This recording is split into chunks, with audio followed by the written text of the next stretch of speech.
ये पारदर्शिता पर और धाकड़धामी पर भी एक बड़ा प्रश्न है कि जिस तरह से वो बोलते हैं कि अब हम भ्रष्टाचार मुक्त कर रहे हैं, और बड़े सारे उन्होंने क्रियाकलाप पीछे भी किए हैं, जहां तक डीएम भी उन्होंने सस्पेंड किए थे। और सबसे बड़ी बात यह है कि क्या केवल इस टेंडर में ये हो रहा था या उत्तराखंड में होने वाले सभी टेंडरों में ये हो रहा है, ये बड़ा प्रश्न है, क्योंकि इसमें संलिप्तता विभागीय मंत्री की भी बताई जा रही है। टेंडर घोटाले ने मचाई हलचल। उत्तराखंड स्वाभिमान मोर्चा के अध्यक्ष बॉबी पवार और उपाध्यक्ष त्रिभुवन चौहान के हस्तक्षेप के बाद रद्द हुआ कृषि मेला।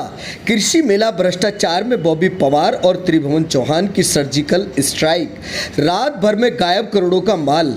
11 जून की रात सोशल मीडिया पर वायरल हुए कृषि विभाग के टेंडर घोटाले ने प्रदेश की राजनीति और प्रशासनिक व्यवस्था में हड़कंप मचा दिया है।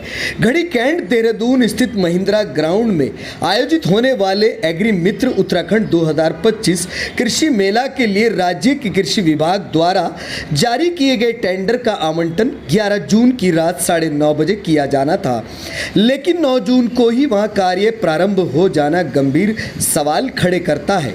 मौके पर जाकर बॉबी पवार और त्रिभुवन चौहान ने इसकी पोल खोलकर सारी कलह खोल दी है। सोशल मीडिया पर वीडियो वायरल हुआ। जाने क्या है पूरा मामला। अब यही गुजारिश है कि यहाँ से इस पूरे मामले की सख्ती से जांच की जाए, क्योंकि पूरे शहर भर में होर्डिंग लगे हुए हैं, होर्डिंग्स हैं, बैनर्स हैं, करोड़ों रुपए इसमें खर्च किए जा चुके हैं। ये पैसा जनता का पैसा है, और जनता का पैसा इस तरह से अगर इस्तेमाल हो रहा है तो ये यकीनन जांच का विषय है। ये पारदर्शिता पर और धाकड़धामी पर भी एक बड़ा प्रश्न है कि जिस तरह से वो बोलते हैं कि अब हम भ्रष्टाचार मुक्त कर रहे हैं, और बड़े सारे उन्होंने क्रियाकलाप पीछे भी किए हैं, जहां तक डीएम भी उन्होंने सस्पेंड किए थे। तो क्या इस मामले में भी इसी तरह से होगा? और एक बड़ी बात ये भी है कि मंत्री जो विभागीय हैं उनके पास पीएमजीएसवाई भी है। क्या पीएमजीएसवाई में भी जो टेंडर जैम पर अपलोड हो रहे हैं, क्या वो भी इसी तरह से फ्रॉड हो रहे हैं? वो भी पहले से ही ज्ञात होता है कि किसको दिया जाना चाहिए। इन बारे पर जांच होना चाहिए। और आज जब देखा तो पूरा मैदान साफ है। तो रात के रात ये सर्जिकल स्ट्राइक उस मैदान पर जो हुई है, तो इसमें कौन कौन मंत्री, कौन कौन अधिकारी सम्मिलित है, इस बात की जांच यकीनन होनी चाहिए। हमें कल सूत्रों से ज्ञात हुआ था कि एक जो कृषि मेला लगने वाला था 14-15 तारीख को, उसके टेंडर 11 तारीख को 9:30 बजे खुलने थे, और महिंद्रा ग्राउंड उस जगह पर पहले ही वहां पर सहारनपुर के एक ठेकेदार जो टेंट का काम शुरू कर चुके थे, क्योंकि उन्हें पता था कि उन्हें ही ये टेंडर मिलना है।